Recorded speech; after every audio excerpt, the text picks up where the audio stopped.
තෙරුවන් සරණයි.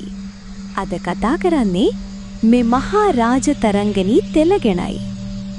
අතීතයේ මිනිසා ස්වභාවය සමග ජීවත් වූ සමයක ඍෂිවරයෝ වෛද්‍ය ශාස්ත්‍රයේ දේව වරමක් ලෙස රැකගත හැ.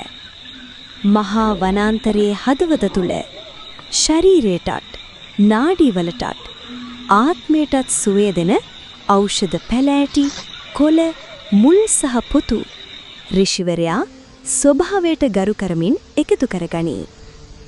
එම ඖෂධ දායාද සමග ඔහු තම නිහතමානී වාසස්ථානය වෙත නිශ්ශබ්දව ආපසු පැමිණි.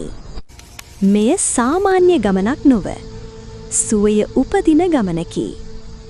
නිවස පිටුපස ඇති පූජනීය ගල්තලාව මත හෙනගින්නෙන් ගින්න පත්තු කරමින් ඍෂිවරයා ශුද්ධිකරණයේ ක්‍රියාව ආරම්භයි. ගින්න සජීවී වූ විට පැරණි කල්දේරම එම ගිනිලිප මත තැබේ. මෙතෙන් සිට ගින්න, කාලය සහ ඥානය එකට එක්වෙයි.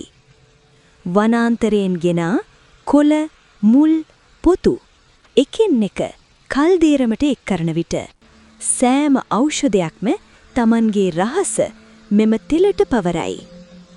දැඩි ගින්න තුල ඖෂධ උණු වී තෙලට පරිවර්තනය වෙයි. මේ ශරීරයට පමණක් නොව නාඩි, ලේ සහ ශක්තියට ජීවය දෙන සූත්‍රයකි. ඉතිරිවන්නේ දේවීය ස්පර්ශය පමණි. ඍෂිවරයා khagavena අනකින් මෙම තෙලට ආධ්‍යාත්මික බලය පවරයි.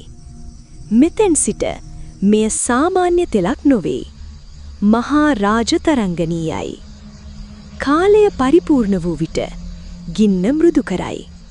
ශාන්ත ගින්නක් තුල තෙල තම අවසන් ස්වභාවය ගෙනගනී.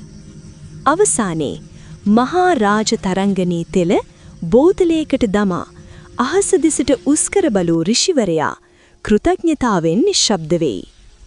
මෙය රෝගයට පමණක් නොව මිනිසාට සුවය මතක් කරන පැරණි වරමකි. තෙරුවන් සරණයි.